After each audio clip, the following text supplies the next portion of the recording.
Joining me now for more on the remarkable statement by General Mattis is Lieutenant General Russell Honore, who served as the commander of the Committee Joint Task Force in Katrina. It's great to have you on, General. First, your reaction to this statement, which is quite strong from General Mattis. Well, I think General Mattis eloquently stated what's in the hearts and mind of many of us who wore our nation's cloth. Myself, I spent 37 years wearing our nation's uniform and commitment to that Constitution. And as you recall, the night as this thing happened, as it unfolded, I just happened to be doing an interview on another station, and I'll say now what I said then. The president doesn't understand the Constitution, or he don't give a damn. And I think General Mattis eloquently stated that in his statement, as well as Admiral Mullen. This is quite discouraging. And I think we are happy to see the Secretary of Defense crawling back over to the Pentagon where he needs to stay. He is not a prop for any political activities.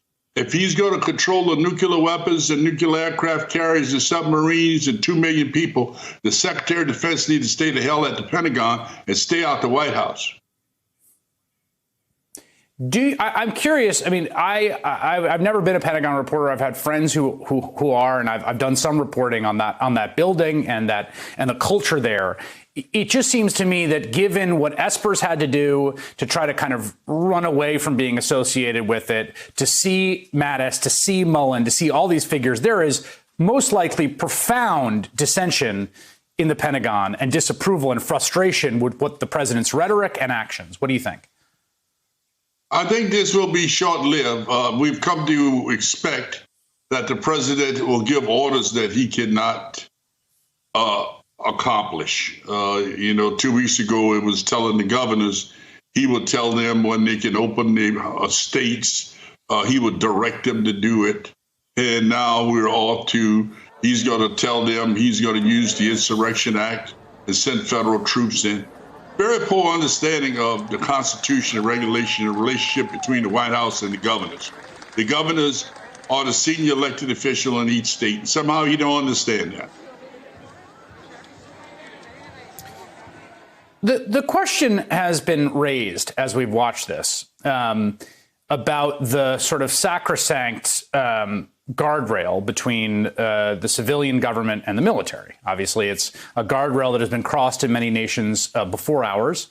And there's a question about do we basically trust the sort of fundamental bedrock integrity of the military as an apolitical force that can be trusted to, say, refuse unlawful orders? I wonder what you think about that.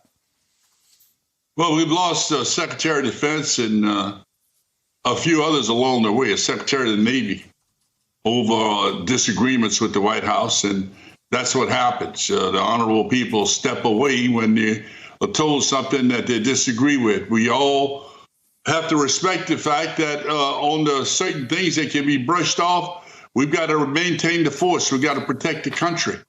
So you might see a Secretary of Defense or chairman suck one down every now and then, like when the president went over to the Pentagon and cursed everybody out and told them they didn't know what they were doing. They sucked that down because they didn't do it because out of respect to him. They did it because they have to take care of the troops and protect our country. This is uncalled for. He's acting like he's running Turkey, not the United States of America. And I think the American people deserve better than that. But they will have to make their decision in a few months.